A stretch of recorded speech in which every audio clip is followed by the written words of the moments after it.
just joining us, we're going to go right into the Heisman discussion. Des, you've been covering this season, all off season, all preseason. All of a sudden, it feels like it's a 2-horse race with Hendon Hooker and CJ Stroud. Is that the facts from where you see it? I guess my question would be, how do you judge your Heisman candidates? Like, how do you judge the people who you put in the race? That would be my question. And I would actually like to hear, your answers before I give you my impression on it. Now, case in point, any of you guys in the fraternity? No, I was not. No? Okay. Well, like the Heisman is like a fraternity, right? We call it a fraternity. We have like the Heisman house, supposed to be like a fraternity house, right?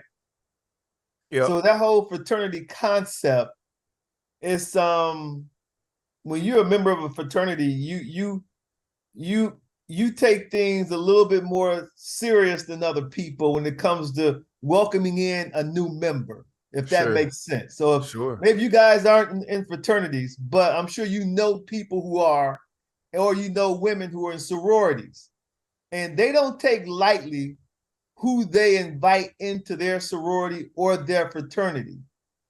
So I say that to preface my opinion on the people who should even be mentioned as Heisman candidates. I don't like the fact that a person has a good game against an inferior opponent, and everybody's blown away by these ridiculously inflated numbers, and all of a sudden this person should be a Heisman candidate. Slow down, pump your brakes. Why don't you let me know if this person should be a candidate for the best at his position before you make him the best in the whole sport? Mm-hmm. Is he your Davey O'Brien Award winner? Right. Is he your Doak Walker Award winner? Like, is he the best in his position before you say he's the best all over, all around? Does that make any sense to you guys? 100%. So when y'all throwing out these names, I'm like, well, what has he done? Right. Because Vegas said he's the odds-on favorite, or because of this or because of that. But what have you seen this season up to this point where you would really say, yeah, you know what? He's the best in all of college football. I hope that gives some context to how I look at this. Now, with that being said, let me know who you guys think should be the candidates and why. Hack. Well, you bring up a great point, and I kind of look at it that way as well. I think when you look at historically, CJ Stroud, it's kind of plug and play in that system that's proven that way with the quarterbacks that have come through before what has he done this season that has blown you away? Well, I thought he's played phenomenal. I thought he's put up a bunch of yards. Obviously, he hasn't had that Heisman moment yet. He hasn't had that Heisman moment against yet. who? He hasn't had it yet. He played Notre Dame against who? Different team now, different game now. My point being is, you haven't told me anybody that you were impressed listen, he played against. I'm getting there. I'm getting there. I thought that he's done what he's done. We got a lot of time. You have to put his name up there, right? You have to put his name up there, okay? And then moving into that. No, you don't. No, you don't. Okay. You don't have to put anybody's name up there except Bryce Young because he's the returning winner. To me, that's how I look at it. Well, that's fair enough. That's a good point. I think Hendon Hooker's done it. He beat Alabama. He beat Bryce Young. I think Blake Corum has done a great job this year. And I think Chase Brown at Illinois, who's actually top 3 guys in all-purpose yards, depending on how you look at it. I think the last 3 guys are probably the MVPs of their football team. If you take them off the football team, I don't think any of those programs are in the sphere or conversation of where they are right now. If I'm going to make that argument, so to me, I think it's early yet. To your point, Des, a lot of these guys haven't played their best games yet in terms of competition, where they're going to be Heisman defining moments. You're not going to see that yet, but to me, that's the group that shakes out in my eyes. Clint? Look, according to those restrictions right there, it's a 2-horse race. I mean, you got Hendon Hooker, who has the best resume in college football in 2022. His team's undefeated. He's got a monster win, and he clearly carries that football team on his back. Number one, and then Bryce Young, if last year's recipient is automatically in the mix because he's already in the fraternity, then it's a 2-horse race.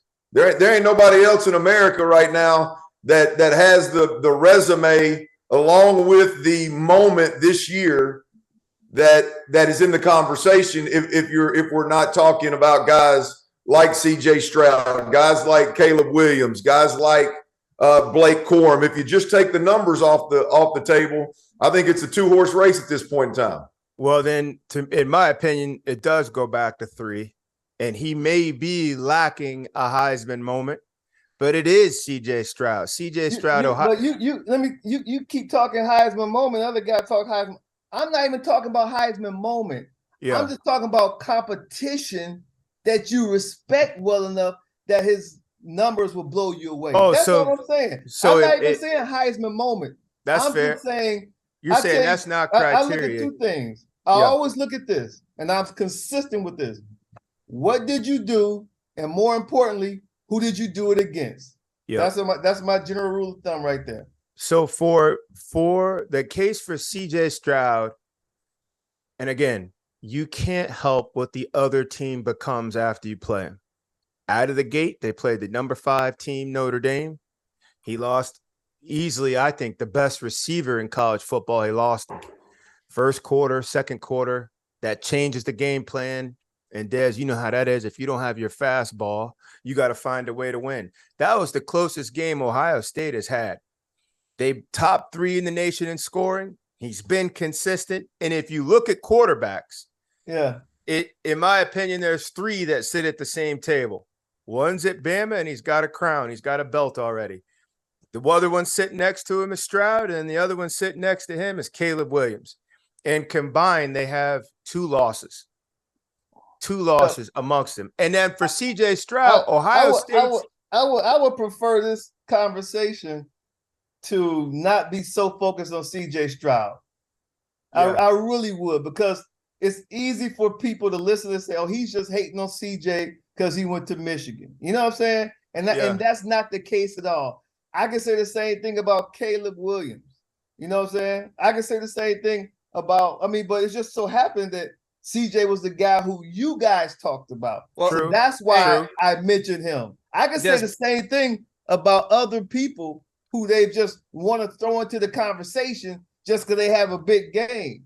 Desmond, let me throw this in there too. That was kind of what I was trying to get at Ohio State. Is I think you could throw Kyle McCord in if CJ Stroud wasn't there and Kyle McCord was playing. I think the system, the environment is going to produce numbers and production that is going to warrant Heisman conversation. You think Kyle McCord could drive the Buckeyes into the playoffs from this moment on?